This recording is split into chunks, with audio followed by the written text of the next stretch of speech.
Hello, gardeners. Hello, it's Monday. It's time to talk gardening. I just love this time every week. It's so great to see you all here. Shout out to Jay and Heidi, our fantastic moderators who are once again with us. Let's go ahead and start with a question from Moondust. So my question is, can you plant in only containers? My mom is going to be putting grass seed in the area I'm using for my garden next year. The answer is absolutely. Of course you can. I've mentioned before about a gardener I know who gardens exclusively in 5-gallon buckets. He doesn't have the spot that he wants for his garden. He doesn't get the sun in the area that he would put a garden. And so he grows in 5-gallon buckets on his driveway. And he grows peppers and tomatoes. He's even grown corn in his 5-gallon buckets. So absolutely, containers can be the exclusive way that you garden, either by choice because you like to do it that way, or because you may have to do it whether you're putting in grass seed or you may not have a better spot. So don't worry, Moondust. Have a garden and figure out what kind of containers you want to use and then go for it. Today, we're going to talk about something that kind of ties in with that. Strategies in your garden. Developing an overall garden strategy, and then other strategies to accomplish specific goals that you might have in your garden. And I'm interested in hearing what you have to say about your gardening strategies and your goals, your objectives. It all comes down to the basic idea of where are you going on your gardening journey. Now, I really think gardening is not a destination. It is something that we are doing on our path through life, and that gardening journey is a wonderful path to take. But often we have crossroads. We have choices in the paths that we choose, especially in gardening. And so having an idea of a destination is helpful in choosing the right path. It doesn't need to be the final destination. So when we establish the strategies that we're going to use in our garden, there are short-term strategies, there are mid-term strategies, there are long-term strategies, but it's all about getting from where we are right now to where we want to be. I talk often about my 5-year plan in my garden. The plan has set in place 4 years ago is for me to reach a point at the 5-year point that I can enjoy all aspects of my garden. I can grow to produce food. I can have a spot to just sit and enjoy the space. And I can use that as kind of a milestone. Where am I at in my gardening journey on this 5-year goal that I set? To set more goals. The strategy for me all began with where I wanted to be. I wanted to have a spot in my new house where I could just enjoy everything I had done over a 5-year period so that I could relax a little bit and enjoy everything that I accomplished. The strategy to reach that point involved a lot of aspects, a lot of learning, a lot of planning, a lot of budgeting, and a lot of changes along the way, because your plan may not be exactly best for what you had intended, and so it needs to be modified along the way. So that's the general scope of the discussion today. Of course, we'll be answering your questions all along the way and sharing your thoughts as well. Sherry's saying, my long-term goal is to grow 30 to 40% of my food. I'm a vegan, so I depend on legumes, veggies, fruits, nuts, and seeds.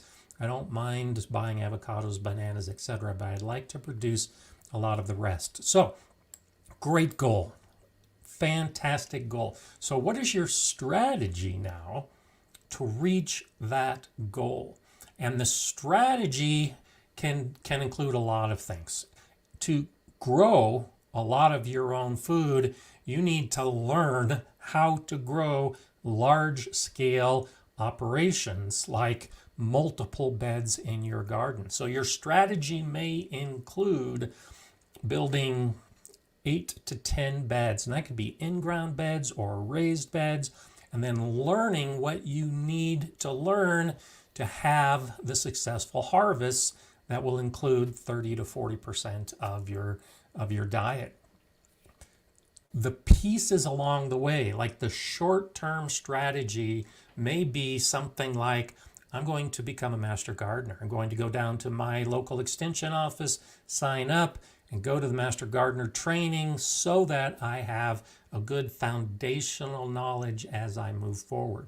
And then with that knowledge, I'm going to budget X dollars. You may not even know what the amount is, but I'm going to budget for the garden I need to reach that 30 to 40% of my food budget. And as you start laying out the plan to get to those pieces, you can see that the strategy and the plan are walking down the path hand in hand. It's where you're at now and where you want to be and how you're going to get there that really becomes the important part of our journey.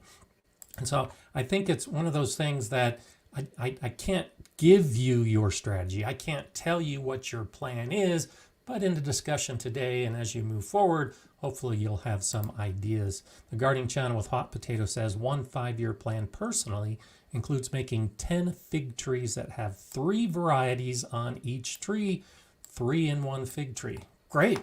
So what's your strategy to create a 3 in 1 fig tree? That's going to involve learning about fig trees, what fig trees will grow in your area, because not all figs can grow everywhere. You're going to have to learn about grafting, because that's how 3 in 1 trees are developed, is you graft the branches from 3 different trees onto a single rootstock. And so the strategy definitely is going to involve learning. It's probably going to involve practice. You might want to practice on a different plant that you already have. If you have apple trees, strategy may involve learning how to graft using an apple tree, with the plan being that when you get 3 different fig trees that you've learned are going to grow best in your area, you can graft the fig trees onto a single fig rootstock, and now you have your fig tree orchard with 10 trees and 3 figs on each of those trees. So you can see how you can begin to break it down. I do my gardening this way, and I know it probably drives a few people crazy. I have a military background. Most of you know that.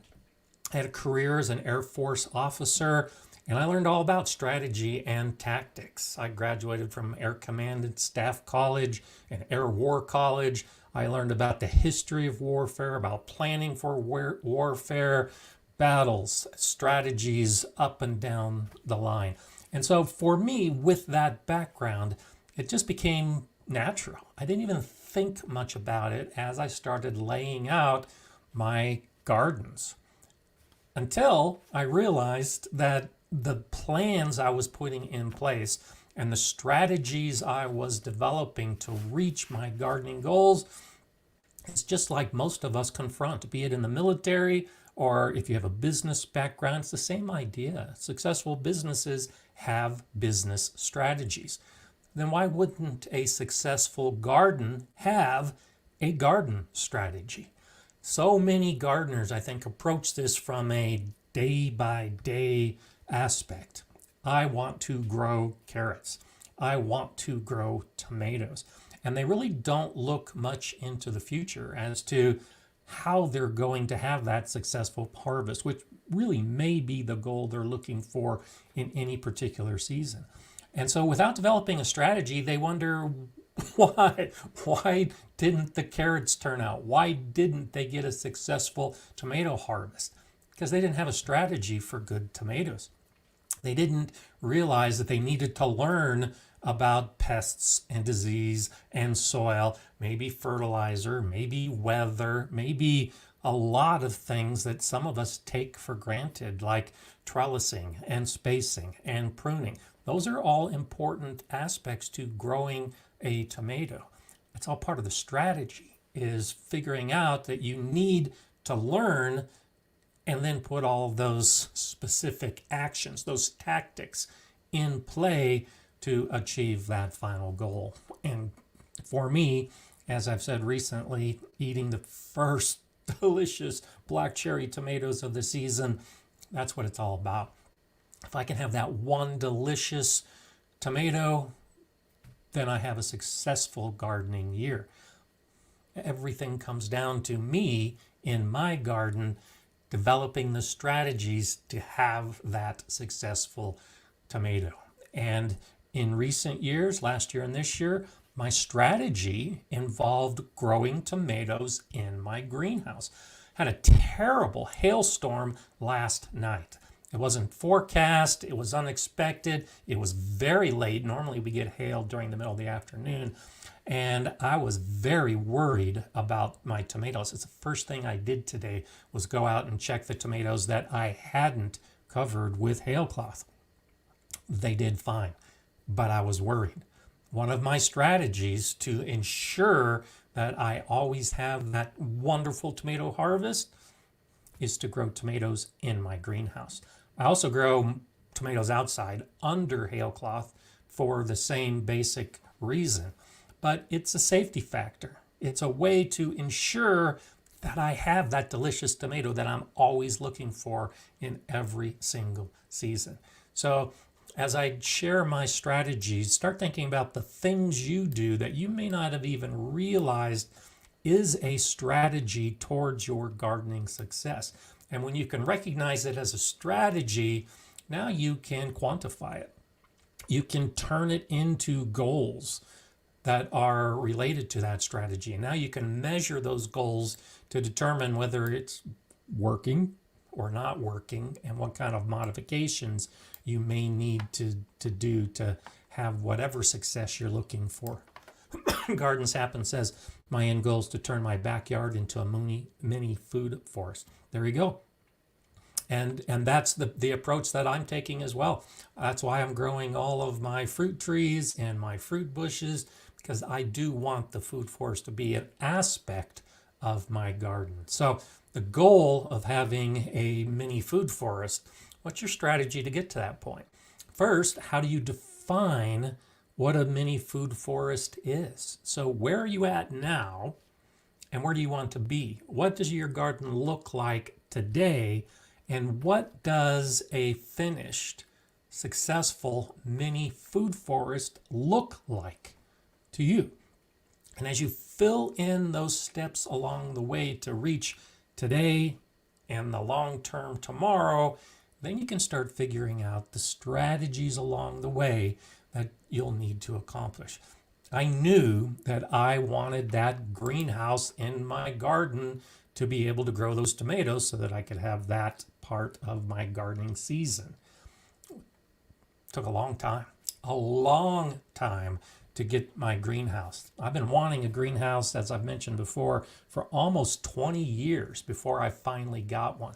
Well, the strategy to get the greenhouse involved a lot of patience and involved a lot of investigation for me to do research to determine which was the best greenhouse that was suitable for my area. And I ultimately decided on the Planta Greenhouse. And then, of course, how was I going to pay for it? Very few of us can just come up with an idea and go down and buy it and be happy with it. It took me many years of budgeting to reach the point where I could finally put the greenhouse in the garden. That was all part of the strategy. From the beginning, I recognized where I wanted to be. I wanted a greenhouse in my garden. As I developed my plan, I knew where the greenhouse was going to go. The strategies along the way were that learning, that planning, that identification, and that budgeting. And now I've got a greenhouse in my garden and I'm using it and I love it. and you can chalk that off as wonderful lessons learned along the way. Think about that. And you don't have to think when you're developing the strategies within your garden. You don't have to look at the whole garden in developing your strategies. You can break it into pieces. Having that overall goal of a mini food forest in the future, or 10 fig trees with 3 different varieties on each tree, that's wonderful to identify and define those goals.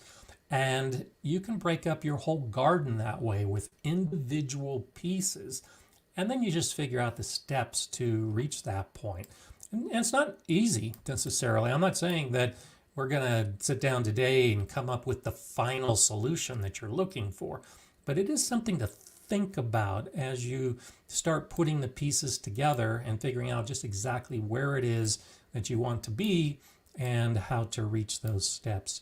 The Stony Gardener says, identify specific plants to keep seeds to regrow, learn to preserve, add 1 fruit plant each year, grow enough to donate food regularly to the food bank. Nope, that's fantastic. That's a good identifier for what a strategy is. If your goal might be to become self-sustaining, or your goal might be to support the food bank, this is a good way to start breaking that down into pieces as you figure out a strategy. And so the strategy of saving your seeds so that you can grow them is fantastic. And the strategy of learning to preserve so that you can have not only the food you grow today, but the food you grow months from now after preservation. And then adding a plant each year, that's a big part of my strategy, is always trying new things and always putting new plants in. So thank you for sharing that, Stony Gardener, because that definitely fits in with what I'm talking about today. I think it really makes a big difference. Brian says, well, I have to say thank you. Down to you as a beginner. I grew black crim, and they are doing great indoors on the west coast of Scotland. That's awesome.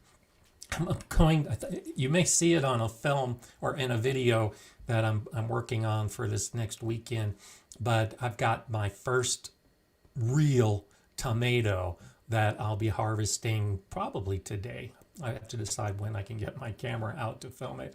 And it's a black crim. That's one reason why I love black crim. It's always the first of the big tomatoes that I get each season. So I'm so glad you like the black crim, and I'm glad it's working for you in Scotland, because it's definitely one of my favorites. Sherry Ellison says, permaculture is a beautiful thing. And that's the idea behind the food forest. It comes from the concepts of permaculture. And so if you are thinking about a food forest, or if you're thinking about ways to incorporate nature with your gardening, a strategy might be to learn about permaculture, maybe even become certified as a permaculture designer. There's a gardener in our area that actually has a school that teaches permaculture, and you can get certified as a permaculture specialist. That's a strategy that helps you along your journey to reach that goal of the food forest, or even some of that self-sustaining agriculture that we don't often associate with our backyard. Garmal Don says, my strategy is to grow plants that I'll eat. Example, sweet potatoes, eggplants, tomatoes, and a lot of herbs. Also plant a lot of flowers to bring in the pollinators. That's great. So the goal is to have the portion of your diet, whatever, 10%, 30%, 40%. The goal is to grow the food that you're going to eat.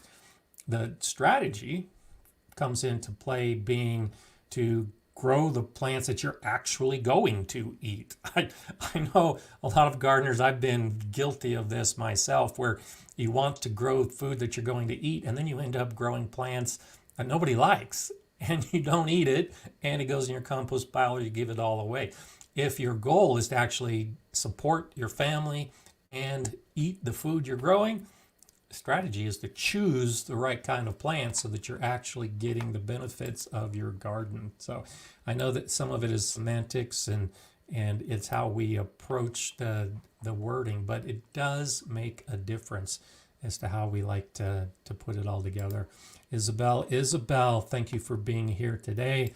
And thank you for that donation. I appreciate it. We'll be talking about Isabel here in just a little bit. So glad that you can be here today. Bud saying, Gardner Scott, sometimes I think I enjoy the research and the planning just as much as the gardening. I relate so much to your comments. Well, thank you for saying that, Bud. You know, in that video I did recently where I showed my typical day, I spend an hour or two every day. I didn't just make that up for the video. I really like the research and the planning myself. And that's a big part of my strategy of gardening, is to take the time to learn, to do the research and the planning. And a big part of my enjoyment as well is the building. I think the learning, the planning, and the building of a garden for me is more important than being out and harvesting the lettuce and the radishes and whatever it happens to be. Now, tomatoes are very special. I do stress that. That's why I identify that fresh tomato as the highlight of my gardening year. But like you, I think the background, the journey, the pieces to get to that point is really why I do this. It is the research and the planning and the building. I really like the building part of it. That really makes a big difference. And so when you identify why you're gardening, it really helps to develop that plan, and it really helps for you to start developing the strategy. It's too many people, I think, that, and I don't necessarily call them gardeners, because I think a gardener is someone who sticks with it. But a lot of people want to garden. They watch some videos on how to garden. They put some seeds in the ground. They put some plants in the ground. Maybe it works, maybe it doesn't. They just don't get the gardening bug that bites them and then they're done. Well, it's because they never figured out why they're gardening in the first place. They just tried it. And we all do that. I have so many things in my life that I've tried to see if I liked it or not. And a lot of people do that with gardening. They try it to see if they like it or not. Well, if it has any interest to you at all, and of course, you wouldn't be here today listening if you didn't have an interest in gardening. Once you have that interest, you really need to figure out the why. Why are you interested in gardening? Why do you continue to do it? Why do you bang your head against the wall trying to figure out the things that aren't working? Why do you suffer from the gardens that fail every year, but you keep trying? Why are you doing it? And when you identify the why, then you can figure out where are you going with it? Where do you want to be? And what do you want your garden to look like in the future? And then of course we take the steps to actually get there. And like Cheyenne, Wyoming urban gardener saying, I'm sitting here and watching while stringing and snapping a bushel of beans from the garden. Yeah, that's why I do it. I love to listen to podcasts or to music and just be in the garden. That's not a strategy, that's an activity, but all of the pieces are fitting and are put together so that I can do the same thing, so that I can just sit in the garden and enjoy it. It's one of those things that I think all of us enjoy it. Even the failure sometimes we enjoy, and that's why we keep doing it, because we like those few moments of enjoyment. I have had a good year overall. It got a real late start because of the weather, but it's so nice to have all those good moments that just makes it so worthwhile. And I was so worried about the hail last night, and I was so relieved and so happy this morning when I saw that it was all working out. I took some pictures of all the hail hanging in my hail cloth, and you may see it at some point in the future in a video. The hail cloth works, and of course nothing in the greenhouse was damaged, and I was lucky that the plants outside that protection also didn't suffer. It was very small hail, even though it was a lot of it that came down really hard. But it's those little enjoyments of being out in the garden, and that just the comfort of knowing I have another day in the garden, it wasn't destroyed. It's hard to explain that feeling to non-gardeners, that you're happy that nothing happened and it wasn't worse. How do you explain that to someone who's not a gardener? Gardening with Caitlin, thank you for that contribution. Just wanted to say I appreciate you. Well, thank you, Caitlin. I appreciate that, and I appreciate you for saying that as well. Thank you. It's so wonderful to be appreciated, and I thank you for sharing that. Shandy's Garden says, yep, we all have little hobbies that we dabble in because we think it's cool or sounds like a good idea. But if you don't know what you're doing, it'll be discouraging to fail. Yeah, it's with the same idea, and this is how I approach these little hobbies that I try along the way. Right now, I'm dabbling in wood carving because my garden is getting close to being the space I want it to be.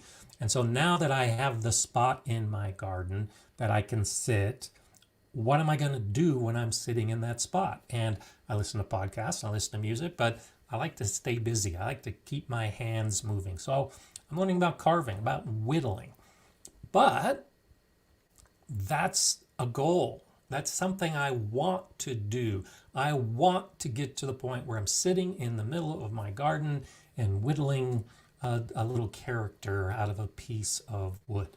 My strategy to get to that point is I'm going to watch a lot of videos about whittling, and I'm going to get the tools, and I'm going to get the wood, and I'm going to practice so that I can get to that point. Where I want to be is that old guy sitting in his garden whittling a little animal as his granddaughters walk through the garden, and then he hands them the little rabbit or the frog or whatever, and they remember their grandfather sitting in the garden whittling while they were collecting the peas and the tomatoes. That's where I want to be. To get to that point, there's a lot of steps along the way, and it sounds like a good idea right now. And my approach is, because of that strategy, learning all the pieces, especially the safety, because I don't want to cut a finger off, that I'm going to take it slow. There's no rush for me to become an expert carver. I'm going to take my time so that I don't lose interest in it, so that I do it the right way, so that I can have that goal met, that vision of being the old guy with the carving knife in the middle of the garden. Will it happen? I hope so. That's what I'm thinking I want right now. I may change my mind. Something else may come into play that's more important, that I like better. That's okay. It's just the short-term and mid-term goals and strategies that I'm using to get to that point. And if I hit the crossroads and take a different path, that's okay. That's the one thing as we approach our long-term goals in particular, recognizing that you don't have to be so rigid in your thinking that it becomes uncomfortable, unbearable, unlikable, that it's okay for it to be modifiable and you can take a different path. Shandy's Garden says, late start is working out well for me. I'm just now getting harvests, and I'm hoping that things cool down here soon, and ultimately my garden lasts longer. Still starting cool stuff next weekend. Fantastic. Yeah, my late start, I pointed it out briefly in that video I did last week. The later start, because of the weather in my garden, has actually led to this garden being better than a lot of the gardens I've had recently. When you start late with your plantings and your seeding, a lot of the insects that could be a problem have already appeared and left. If you start early, they're looking out there to eat your plants. So I'm actually with you. I'm just now starting to get some harvest and hoping that it's really going to be a good season as we move forward. Stony Gardener is wondering, myth or truth? If I save my seeds each year, over time I should expect better growth as the seed genetics are adapting to my microclimate. It's both. It's not entirely a myth, but there is a lot of truth to it. The the key is how you save your seeds and what you're doing with the plants. Now, if you're growing like me, black crim tomatoes, okay, and the black crim tomatoes I'm growing this year are from the seed that I saved 2 years ago, and they're great. I have a whole bunch of those seeds. If I continue to grow black crim tomatoes from seed using the seed from 2 years ago, nothing changes. And that's what a lot of us do is we collect a lot of seeds and then we'll use those seeds over a course of a few years. And so the genetics are really 2-year-old genetics. There's nothing changing. We need to now, or I need in this particular example, to save the seeds from the black crim tomatoes this year or next year and then plant those. If I do that, I'm essentially just continuing the same genetic line. Where the diversity comes in and where the truth of this concept comes in is if there's a difference in the plants. If I just save black crim tomato seeds, I'm not really making any effort to try to determine that the genetic variability that matches my garden has been met. What I need to do is look for the best plant. I look for the characteristics that identify that genetic modification. So using the black crim, for example, I've got a short growing season. So as I grow my tomatoes, if I save the seeds from the very first tomato that appears, we can assume that that plant has a slight genetic modification. It fruits earlier than the other plants. And so then if I save that seed and plant the seeds the next year, and then save the seeds in that next year from the very first fruit, then theoretically what I'm doing is I'm getting the seed that matches my microclimate, my specific garden area, because I'm choosing the plants that are doing best in my area. The problem is it's not that simple. From 1 year to the next year, there usually isn't enough genetic variability that we're really going to notice much difference. And so that's where the myth part comes in, because for most home gardeners, there's just not enough variability from 1 year to the next randomly by us just saving seeds. We really need to target it, and that's where the truth part comes in. If you target the genetic changes and save those seeds, then maybe you can choose what's adapting well to your garden. I'm doing some research and doing some in my garden of the concept of land race, and I mentioned this a couple of weeks ago. And that's the basic idea, where we grow a lot of diversity in our garden.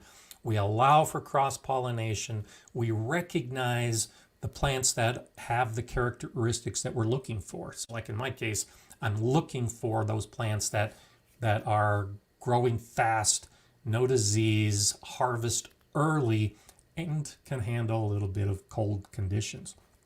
When I find those plants, then I save those seeds moving forward. So it's not a simple yes or no. It's not a simple myth or truth. There are a lot of other factors that play in when you try to decide what you should be doing about saving your seeds. Brian, thank you so much for that contribution. I do appreciate it. Thank you, and thank you back to you as well. That's fantastic.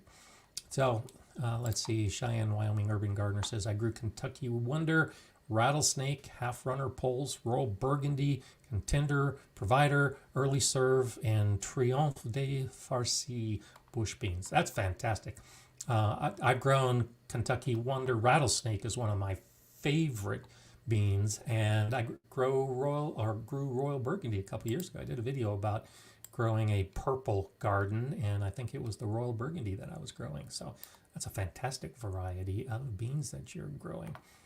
Rev Guy says, yes, I give my thanks every day in the garden We had a hailstorm one year that decimated everything, including breaking most of the pots and destroying the roof. Fell to my knees and cried that day. Been there, done that. I feel your pain. Yes, that is very hard when your garden is decimated. And so I'm glad you approach it that way. I give thanks every day too, especially when things aren't destroyed. So we should all be giving thanks for that. So I didn't see the comment for sure, but Jay is giving a link to Brian Benham. Brian Benham is a buddy of mine here in Colorado. He's got a fantastic YouTube video if you're interested in woodworking and just fantastic wood projects. Brian Benham is definitely a channel you should check out. So I'll have to backtrack and see why Jay is sharing that link. I have mentioned Brian in a couple aspects in the past. We were trying to figure out a way to do a collaboration video, and it never quite worked out. So maybe Brian and I will still get together one of these days. Sherry says, think about a battery-operated Dremel and a little solar-powered generator to run it off of. Fort Patriots make a good one that's light to carry. Interesting with the Dremel. I haven't thought about a Dremel, but I've talked in recent weeks about getting solar panels and batteries and figuring out things to do in my greenhouse. So I have an inverter to turn the DC power to AC power, looking to that point in the future when I'll have battery power. And I do have a battery panel that produces enough current that I can run the inverter. And I actually have a Dremel. So I have all the pieces to put together to use what I have for doing a Dremel tool. I'll have to see what the conversation was and why a Dremel is a tool I should be using. So, but thank you for that suggestion. Ladies Garden at Home says, what a lovely goal. Your grandchildren are lucky to have such a wonderful grandpa. Well, thank you for that. It's that same concept of enjoying every day in the garden. And I think gardening is just so wonderful that we should share it with others, which is why I try to think of every opportunity to share it with my kids and with my grandkids. And much of my vision, much of my planning, where I want to be, involves having my family in the garden. And so that's why I develop my goals and my plans and my strategies to get to that point, because it is just one of those wonderful things. Why are you gardening? I garden for a number of different reasons, but a big part of it is to share, not with just my own family, but with you. That's a big reason why I'm making all the videos that I do, is because I want to share the wonder of gardening literally with the whole world. And so one of my strategies to do that is to make videos about gardening and to talk about things like we're talking about today, to get people enthusiastic and to understand the steps they should take to get to that point where it can just be nothing but joy. And isn't that a wonderful goal, to get to that point where we can just enjoy? It's a goal most of us have. It's very hard to attain, but with some planning, you can actually get there. Brian says, learn leather carving in the Army, been doing it ever since.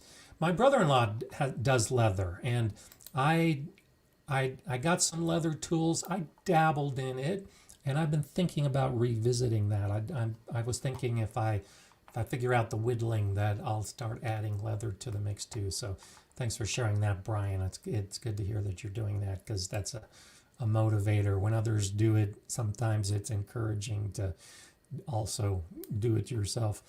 And so it's just keeping yourself busy with your hands. Not all of us like to do that, but I like to do it, so why not? Shandy's Garden says, I'm freeze drying and I'm saving and ruining and mulching, and I'm amending new beds and building a coop. So busy I wouldn't have it any other way. Good for you. It's the keeping busy. It's when we sit in front of the TV and worry, fret, think about the bad things in our life. I just don't like to be that person. I avoid it at all costs. To be in the garden and thinking about the good things and where we're going and all those other positive aspects, I'd much rather take that approach. Betty Barnes is saying, I've been trying to remember who asked about the cherry brandywine tomatoes I was starting in the spring. Absolutely delicious pink fruit, some disease resistance compared to other heirlooms. Good to know. Thank you. I remember the cherry brandywine topic coming up long ago. So thank you for sharing that.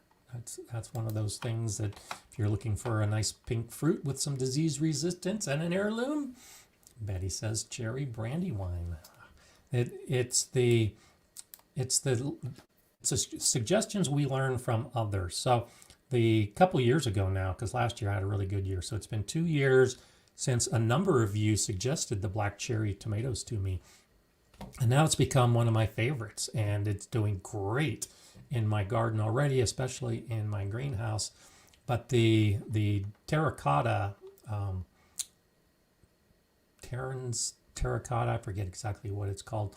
I'm growing that for the first time this year based on your recommendations, and it's getting real close to fruiting. It's one of the earliest producers I have in my garden right now, and so it's probably going to be a regular as I move forward.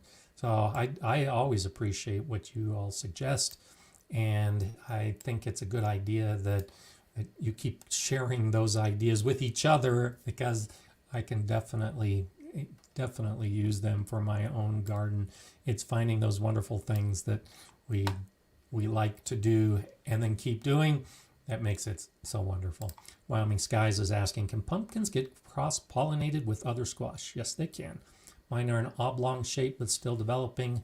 Thanks, Gardner Scott. So yes, but the important thing to recognize is that the cross-pollination really doesn't matter for this year. It's all about the seeds for next year. So if your tomatoes are misshapen, it's probably because of the weather, the heat.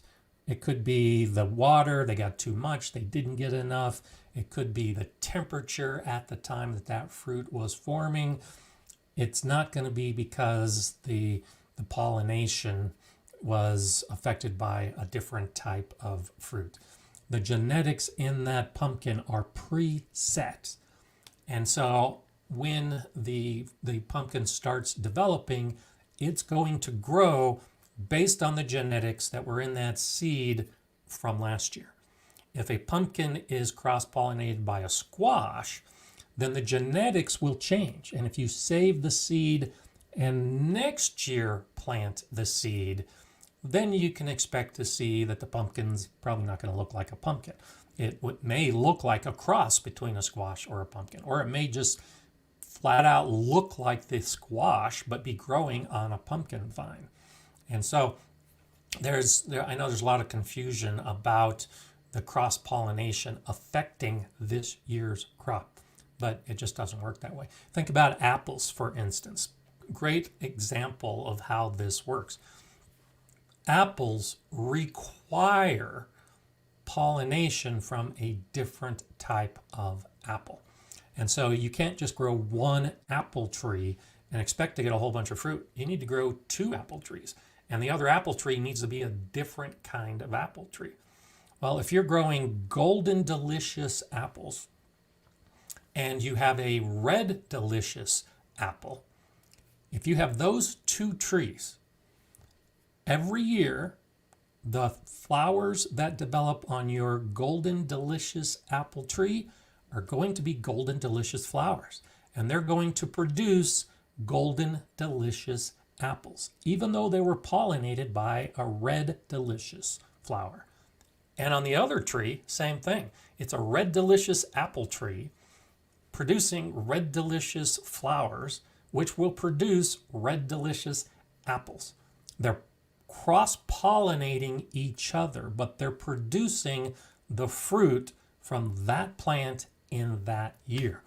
If you save the seeds from either of those apples and then plant them, you're going to get a cross between a red delicious and a golden delicious. And who knows what that will look like or what it will taste like. And that holds true across the garden with all the different plants that are being cross-pollinated. The mother plant is going to produce that fruit in that year, regardless of what kind of pollination had happened. It just needs to be in the same species for the pollination to take effect.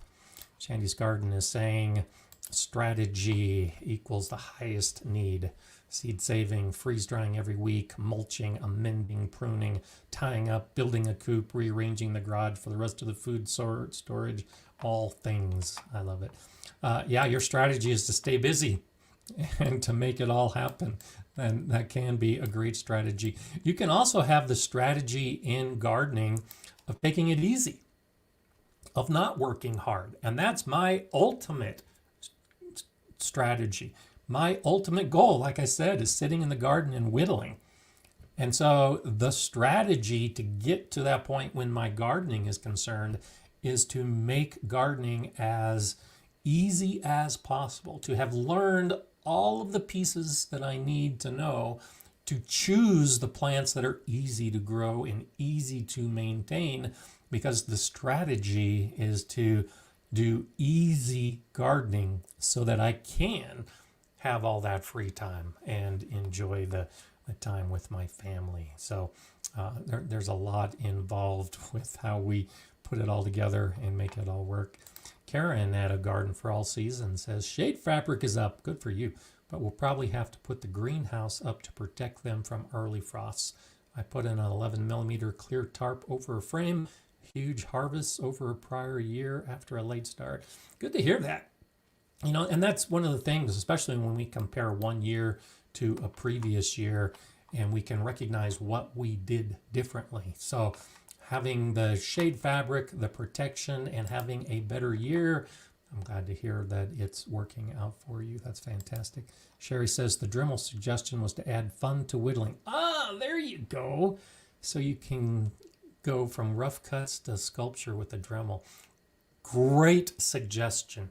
I actually took the first or took my first attempt, not having done enough research, and thought I'll start with a big piece of wood, thinking that starting with a big piece of wood would be easier than starting with a small piece of wood. And what I've discovered is a big piece of wood is harder because there's a lot more wood that needs to be cut off. And so I like that idea for the Dremel, because I'm now back to doing or starting with small pieces. And I was trying to figure out how you get rid of a lot of wood. So thank you for that, Sherry, is the Dremel taking it off. And so now that I'm thinking about it, and so see, this is how some of us think as we put together our plan and our strategies to reach those goals. I've been thinking about putting a solar panel on one of the roof panels in my gazebo so that I do have some electricity going out there, because I've got that inverter. So just what I was talking about earlier with the solar panel and the inverter, yeah, I might as well do that on my gazebo, which is where I'm planning on doing the whittling, and then plugging in the Dremel to cut away the excess wood when I do those big pieces. I think a plan is coming together. Thanks for sharing that.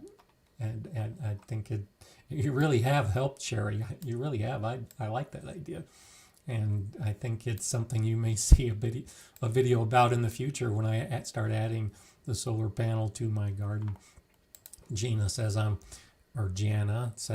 recently retired and am minimizing my garden costs by composting all my garden and kitchen waste, repurposing used materials for building beds, and chop and dropping for mulch. It's working! Exclamation point. Absolutely. Those are all great things to be doing in your garden. So good for you. And being retired does make a difference. And I got comments on my video showing some of the things I do on a daily basis, and some of those comments were from people who weren't retired yet. And yes, when you're retired, you do have more time to spend in your garden. But that's one reason for retiring. like Gina, is to be able to do all of those things that you've been wanting to do. So power to you to get out there and get more done because you've got that time. And especially as you start developing the experience and the knowledge, it does become easier. Over time, believe it or not, all the work is worthwhile when the gardening becomes easier because you've figured out the ways to definitely make it better. Dresden Wisman, hello to you. Please show this channel and hit that like button. Well, thank you for that. 203 watching and only 77 likes so far. Well, thank you, Dresden. Yeah, absolutely. Hit the like button and show me that love. I feel the love every week, of course, but that like button is one of the ways that YouTube helps us quantify what that means. Jay says, consider a complete portable power kit so you can plug and play, can give advice off channel. Okay, thank you for that, Jay. I appreciate that. A portable power kit.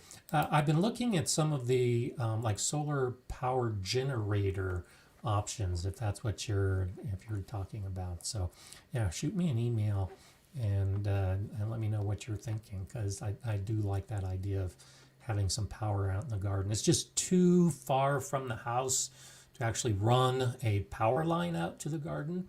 And so that's why I say you'll probably see it in a future video, because once I figure out a good way to add power to the middle of the garden using solar panel, I'll definitely share the ideas. Debbie's Journey says, do you have any help in the garden? So this is actually one of my strategies, and I actually wrote it down on the list as I was preparing for today, is that's part of my goal, is to have the garden that I can sit in and enjoy. And one of the strategies for me personally is to do it all myself. I really enjoy when I can sit and look at something and say, I did that. And so my strategy within my garden is to be able to do it all by myself. I get help from my granddaughters, but that's a different kind of help. I ask them for their help to more teach them how to garden than because I need the help. I like their help.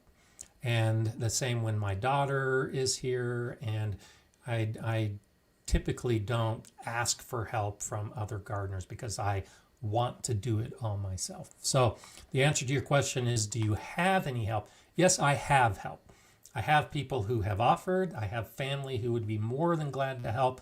I have friends who would drop everything they're doing and come help me build some of the things I want to build. But I want to do it myself. So I don't ask for help. And I know that's a typical man response to just about everything, is I don't want to ask for help. But it's not because I don't think I'll get the help if I ask. It's because I want the satisfaction of being able to learn how to do something and then do it, and then sit back and enjoy that I did it. And my gazebo is a perfect example of that. I had asked for help and was going to get help to do it, but our schedules didn't work out right. And so then I thought, I wonder if I can do this by myself. And so even though the plan was to get help, I did it by myself. And once it was done, oh man, the satisfaction was through the roof that I was able to do it by myself. And so it was kind of a fluke, because I do ask for help periodically. But oh man, it just felt so good to get that gazebo up and know I did it by myself. And I did it today. I've been doing it every morning when I go out in the garden. And just stand underneath that gazebo and look up and go, man, this is one of the best decisions I ever made when it came to putting something in the garden. And you know, the strategy piece of it was to put something in place that I could do myself with minimal help, that would be there for a long time, and to reach that goal of having a spot to sit under. But it really has turned out. I know I may be a little over enthusiastic about it, but I'm very, very satisfied with it, and so happy that it turned out better than expected. Wasabi Gal says, As my garden became more streamlined, I found myself in a panic because I thought I was forgetting to do stuff. Good to know this is the goal. There you go. That is funny. There have been times that I'll be out in the garden and I'll check the time and it's like, wow, it's only been 45 minutes and I got all my chores done. What did I forget? And you're exactly right. Once you streamline and once you figure out how to make everything work, it doesn't take as long. And you still have those fears that you forgot something. So you're not alone there.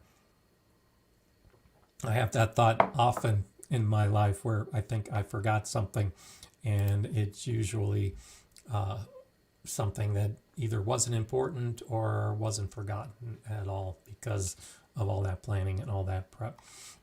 Shandy's Garden says, our local garden group has toyed around with the idea of helping each other this fall when it comes to garden cleanup. I think we're going to put a schedule together. I like that idea. That's a really good idea.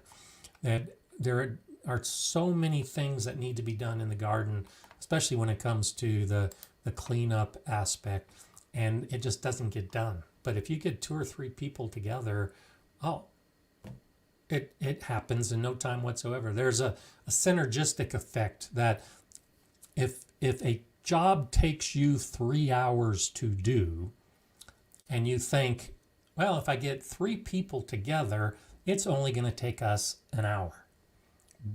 But that's not necessarily the case.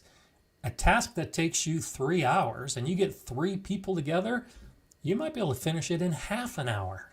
I find that so much of what I do is just walking with the wheelbarrow back and forth, or moving the hose back and forth. When you have multiple people, you don't have to move as much because you have people working in their own little individual areas. And so the walking, the time you spend doing things in your garden is cut dramatically. And so if you're spending 3 hours in your garden and 2 of your gardener friends are each spending 3 hours in their gardens for garden cleanup for a total of 9 hours, the 3 of you together working in each other's gardens may be able to do the whole thing in no time at all, a fraction of the time. And then you feel better because you're doing gardening with friends and sharing the activities and talking and sharing the stories and the memories and learning about how others are doing it. I like that idea. I think that's fantastic. I may actually suggest that in my garden club. Not this weekend, but the following weekend, my garden club is having a garden tour. And we're going around to half a dozen different gardens within our garden club. It's not open to the public, it's just our garden club. And I suspect that topic will come up as we start talking about the tasks in the garden. So thank you for that. I appreciate it. Infinity Center has a question. Is it true that sunflowers inhibit the growth of other plants? Yes, that's true. They're allelopathic. I want to plant a late round, but want to plant around it. And so yes, it is true that directly around where that sunflower is growing, it does inhibit the growth of other plants. But it depends on the plant, depends on the size of the sunflower. There are a lot of other factors, and it's not like it makes the ground sterile. And I would suggest that with the other plants that you want to grow around it, it doesn't have as dramatic effect on plants as it does on seeds. So it might inhibit the germination of seeds, but once a plant is actively growing, the allelopathic effects of the sunflower are really minimized, which is why you'll see, like my garden, I got sunflowers all over my garden. I've got sunflowers growing right in the middle of my raspberry patch. I've got sunflowers growing in my asparagus bed. I got sunflowers growing everywhere because I have sunflower seeds in my bird feeder, and the birds drop sunflowers everywhere, and I just usually let them grow. And so those sunflowers are not interfering with the plants that are actively growing in that area. If I was seeding a new area with sunflowers, I would expect lower germination rates, however. So I wouldn't worry too much about it. And yeah, feel free to plant around it, especially if you're going to be growing or putting in transplants, and that would really be the best way to do it. While I'm rethinking about it, let's go ahead and talk about the background today. This comes from Isabel Prince, and I like this picture. Of course, I think I saw a picture with the garden helper right there in front, and it's always nice to have a garden helper. Mala, of course, is my garden helper. She just left recently. She's been lying on the floor next to me. But I like a lot about this garden. And so when you look at someone else's garden, like I do, try to think about why they're doing what they're doing. And especially if you can help identify some of the problems they might have in their garden and the solutions they chose to overcome those problems. So look at the garden in particular, and you see that the raised beds, because they are raised beds, are kiddie pools. The plastic kiddie pools that you get for your kids to splash around in the summer. That's the raised bed for most of the beds in Isabel's garden. I love that idea. And so think about why you might want to do this. If you got slugs in your area, look at the lip on these beds and think, wow, that could deter the slugs in the area. If you're dragging around the hose, this will help keep you from dragging the hose on top of the plants. Great hose guard. Look at how she's basically using 3 dimensions. She's got the soil in these raised beds, these kiddie beds, and then in each of these beds, she's got grow bags and growing additional plants that are getting bigger in the very middle of the plant. So it's a design component as well. You've got taller plants in grow bags in the middle of these circular raised beds, and then you can grow plants around the edges, around those grow bags. Lots of good things that are happening here. You look in the far back, you can see some bamboo trellises for the plants that need a little bit of height. All of this is done underneath. This is one of those portable garages that you can get. I actually built one of these for a little trailer we had years ago. And so, especially if you have a structure like this, you can drop line from it and use it to trellis the plants up to the metal poles. There's just so much that you can do when you get creative. If you have a spot like this where you've got an old portable garage and the cover isn't on it anymore, think about trellising. Think about using that as the foundational space for your garden. I look at all the trees in the background, and I look at some of these bushes and shrubs and trees along the side and think, if you're limited with your sun and you aren't sure where to put the garden, this is a great way to start. It could become the final way that you garden, but it could be a way to start. Rather than digging in the ground, go ahead and put up some kiddie pools and see if they're getting enough sun. And you may also determine that your soil is not good enough to grow in the ground. So these portable kind of raised beds are a great way to fill with good soil and get your gardening going. So lots of reasons why you might want to do a garden like this. And when you put all the pieces together, there's a lot of order to it as well. You can actually see all these pink kiddie pools that are lined up. So it's actually very specific. The spacing looks like it's been figured out ahead of time. The lineup looks like it's all exact. So it's one of those things that it's a different kind of garden, but it still has a lot of those same components that we talk about all the time. So thank you for sharing this, Isabel, because I think there's a lot to it. You may have noticed the pot hanging from above. Another great way to get 3-dimensional gardening going. If you've got a structure that's sturdy enough and you're limited by the amount of sun, you can do container gardening by hanging those plants from that structure on top of all the plants you're growing in the beds underneath. So make some notes from this picture today and see if maybe you might be able to use some of those ideas in your own garden. And I think some of you have already figured this out, that this is Isabel that we often see in the comment section, and it's actually her garden today. So thank you for sharing it. And I think there's a lot of really cool ideas that we can all learn from. We don't all have to do it the same way, but I've been wanting to do some kiddie pool gardening for a while now. And I can just never get to the store before all the kiddie pools are sold out at the right time of year. But one of these days I'll do it, and I like some of what you've done, so I may end up copying a little bit about that as you see the three-dimensional kiddie pool garden that might appear in my garden someday. Thanks so much for that. Okay, let's see. Back to the comments. Yankee Sister Homestead says, I love the baby pools with the fabric pots. Yeah, isn't that a neat design element? I love it too. It's something that's why I say it's always so nice to see other people's gardens, because you can't come up with all the ideas on your own. You really do need to see other people's ideas to really encourage you to try some of those things. And Ruth Ann Coro raises a good point. Kiddie pools are great waterers.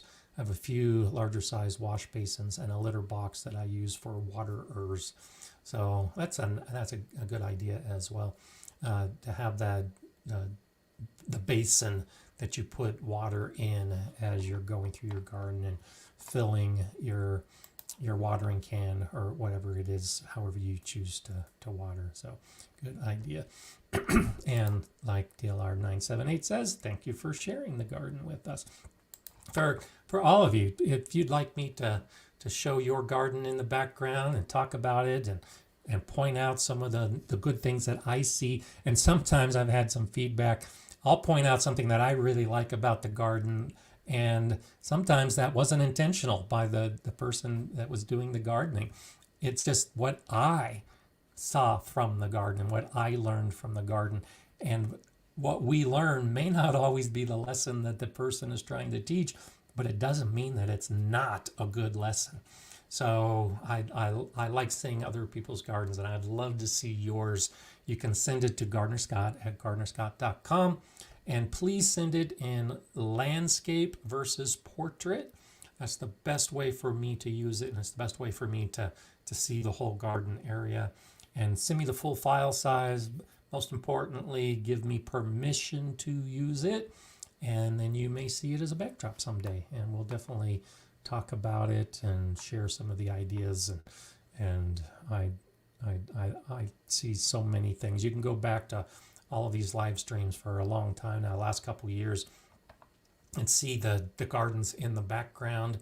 And some of those ideas have found their way into my garden. And I'm guessing some of those ideas have found their way into your garden for those of you that have been watching a while. So it's always nice to share. Pat Kruger says, can you plant the same crop where you planted before for your fall garden? Example, can you plant peas where they were growing before? Oh, sure, absolutely. It's it's important to understand the importance of soil. And so if your soil was amended last fall, this spring, then it should have enough nutrients to support 2 crops in a year, like 2 pea crops. They're not taking so many nutrients from the soil that it's not going to work.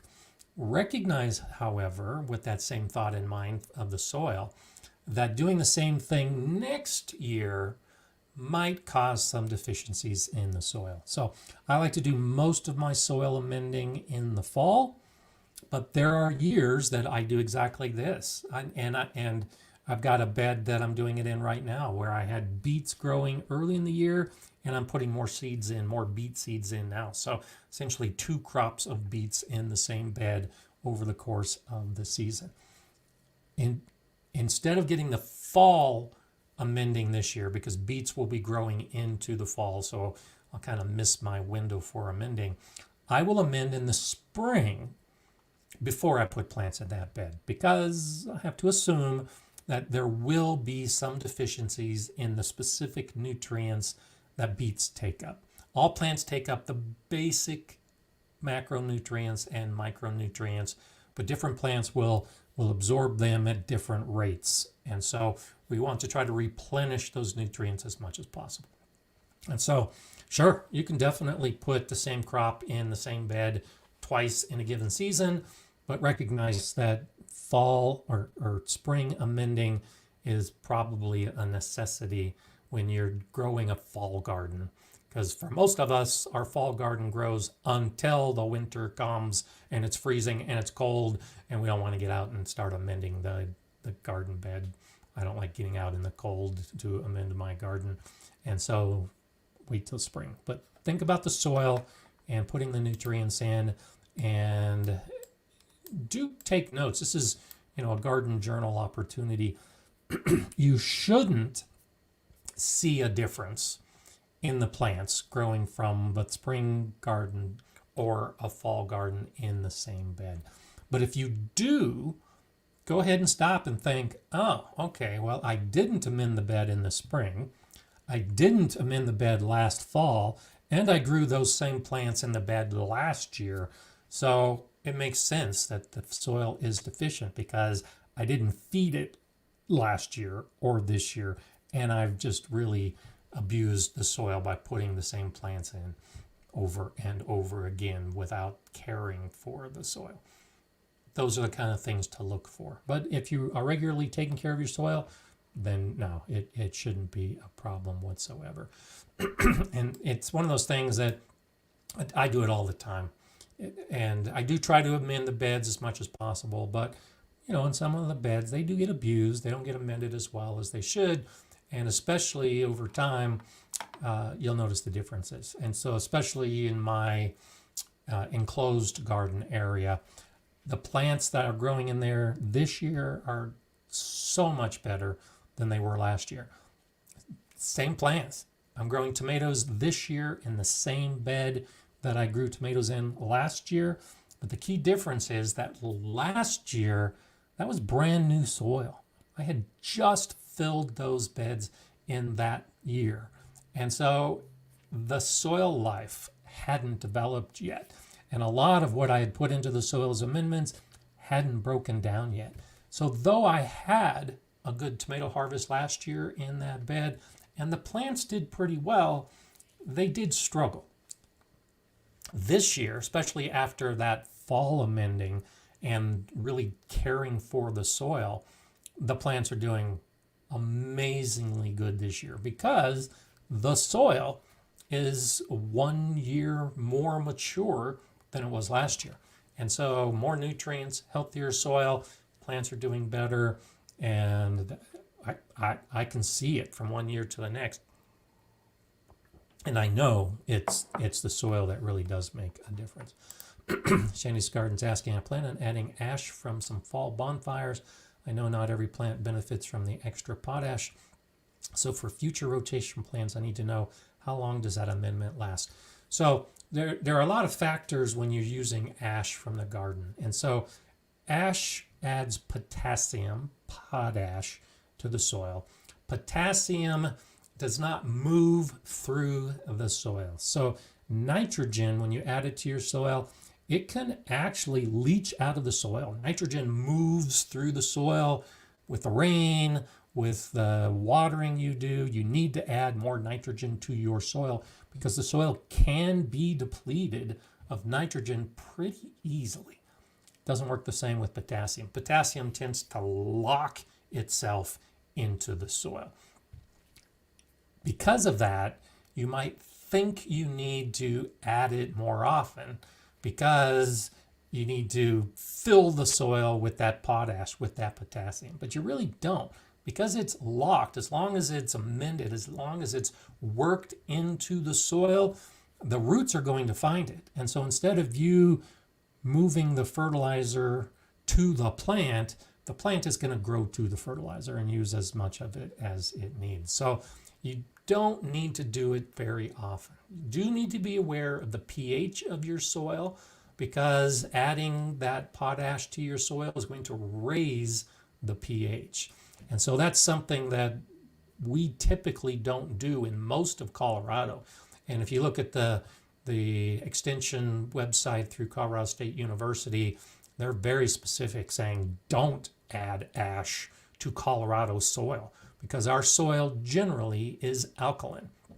And by adding the ash to our soil, we're making it more alkaline, and we can make our soil so high in pH that plants won't grow. So do be aware of that. Make sure you understand what your soil pH is before you add ash to it. And then it depends on the plants, depends on how actively you're growing, but this is probably one of those things you only need to do every 3 or 4 years because when the potassium gets in the soil, it's locked in and it stays there for a long period of time until it's used up.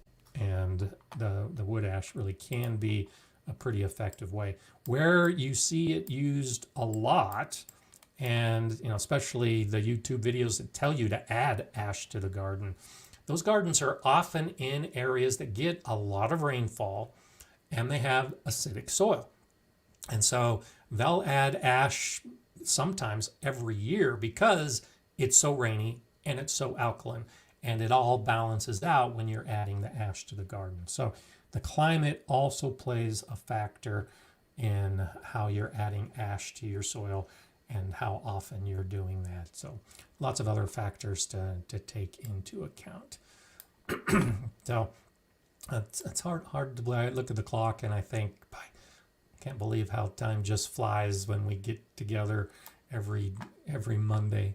Sherry's saying, I've got a severe thunderstorm warning with lightning strikes rolling in and definitely have time to get out of the garden. That's one of the things that I did the video a while back with my weather station, and I have the weather station now that gives me warnings for the lightning strikes. I can actually see how many lightning strikes are in the area. It's the Tempest weather station that I have, and I pay attention to that. It's pretty accurate and tells me things like lightning's coming and how far away it is, and it's a good idea to get out of the garden. Being a Air Force pilot, I learned a lot about lightning and learned to not mess around with lightning. When I was running the Academy Airfield, there were many days that I had to close down operations because lightning was getting too close.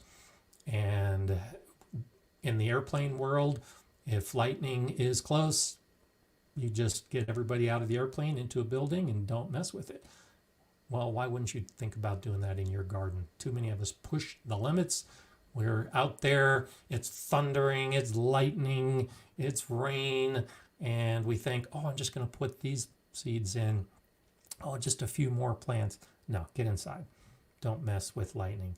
15 miles away, lightning appears, you should be indoors. I mean, that's how serious the lightning should be.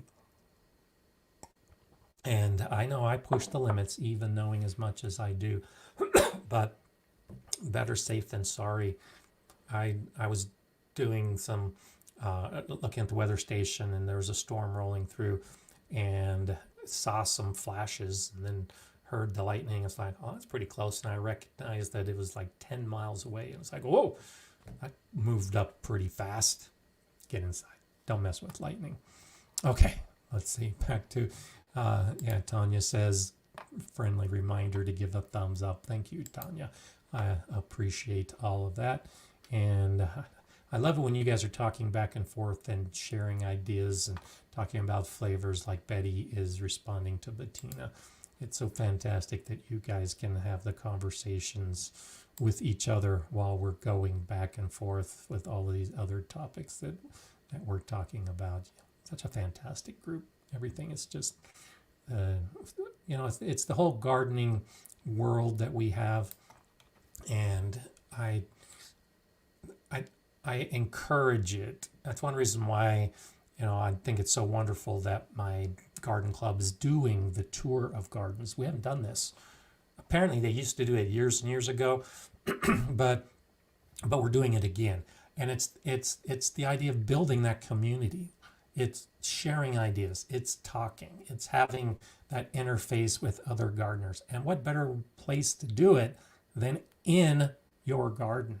And the next best place to do it, of course, is here on Mondays as part of the Gardener's Cut live stream. So I kind of think of this as just standing in the garden with a friend. I had my buddy Jason in my garden yesterday and walking around. And Jason is an amazing gardener. He's also a certified executive chef. He takes his produce to the farmer's market. I have a lot to admire about Jason as a gardener. And as we're walking through my garden, he's just gushing about my garden and how I garden and the things I'm doing. And that's one of the nice things about gardening is we can each admire the other person because of what we're doing and how we're doing it. And I really enjoyed my visit with Jason yesterday because we were gushing to each other about our individual gardens and all the things he's doing with the farmer's market and all the things I'm doing in my garden. And that's just one of those fun things that we can get together and talk to each other and help each other out along the way. So, and I always learn something from Jason when we chat. And of course, he always says he learned something from me. So what's better than that? James is asking for the pools, did she need to poke holes in the bottom for drainage? And so that's a good question. I don't know if Isabel has answered that question, but generally, yes, if you're going to use a pool as a raised bed, you should have holes poked in it for drainage. Like any other bed, you don't want the water to pool. A kiddie pool is going to collect all the rain and all the water from you, and it's not going anywhere except through evaporation or from the plants using it. And it would be very easy for you to flood your plants because that water's not going anywhere. So poking holes is a good idea. With that thought in mind, you can make a self-watering bed using a kiddie pool, but that's a whole nother topic where you're essentially using the kiddie pool as a reservoir where you want the soil to stay, and then you're using the wicking action of that water up into something like the grow bags, something that's growing in the middle of the bed, and the kiddie pool is basically just a reservoir of water to feed those other plants. So that's generally how it's all put together. The drainage holes can be important so that you don't drown the plants if you're using them as your primary bed to grow those plants in. So hope that helps. And scrolling down, hello Yankee Sister Homestead. Always nice to have you here. Thank you so much for that. I don't know how you come up with each topic, Gardener Scott, but as always, on point. Thanks for another great Monday stream. Well, thank you so much for that. I'd like to look at gardening for others, you, from the perspective of what did I need to know? When I was a beginning gardener, what information did I find helpful? And that helps me come up with topics. And as I am out in the garden doing things, I often ask myself, how did I get to this point? And sharing the information with others, how helpful would that be? And so the gazebo really, really has been such a wonderful thing in my garden. And so I start thinking about for today's topic about the strategy, I started thinking about the gazebo and how I got to this point. And then coincidentally, the video that came out on Saturday was about me freeze drying my tomatoes. And I got a few comments from people saying, basically, it's too expensive. You know, the average person can't afford a freeze dryer. Well, that's true. Just like the average person can't afford a greenhouse. But putting those two things together, how I can stand in my garden underneath my gazebo today is because when I planned to put a gazebo in my garden, I recognized I can't afford to buy a gazebo. I can't afford to buy a greenhouse. I can't afford to buy a freeze dryer. There's all these things that I now have that when I first started thinking about it, I couldn't afford it. So I developed the strategy to be able to have those things in my garden or as part of my gardening journey.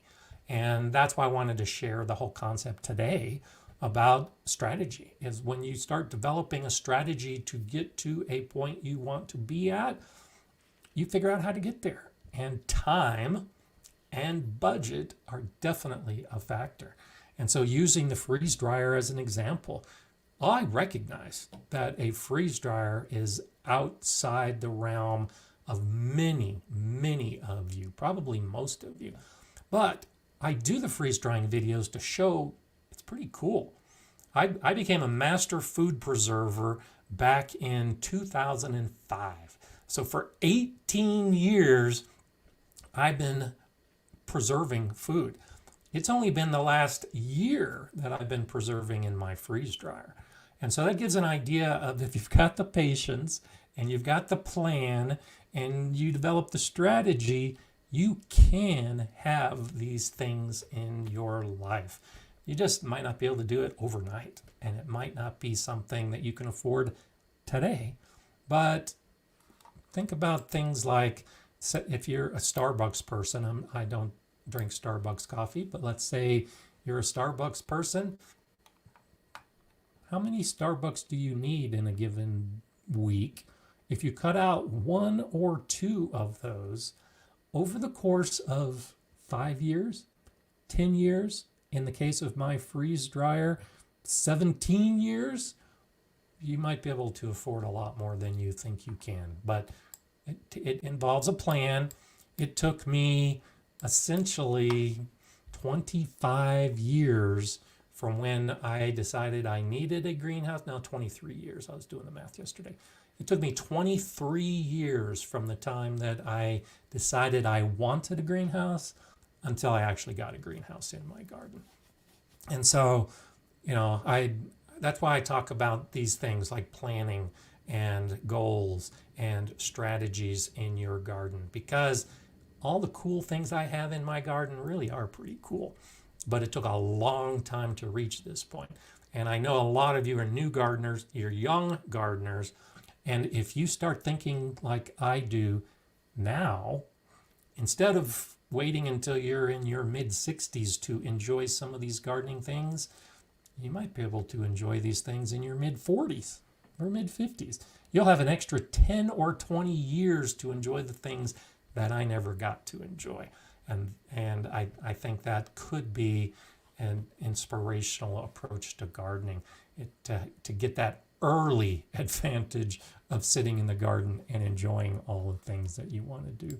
Sherry says, like you, I planned before retirement for what I wanted, did my own pedicure, skipped cable TV, and now I can buy what I need and pay a mechanic to maintain my tractor. Exactly. That's exactly what I'm talking about. It's planning for it well ahead of time and then making it happen so it is working. Lily's wondering, I have a watering question. If I don't water my kiwi every day, they wilt. Am I not watering long enough? So there's a lot to this. I actually have a video about wilt in the garden. Wilting is normal for most plants.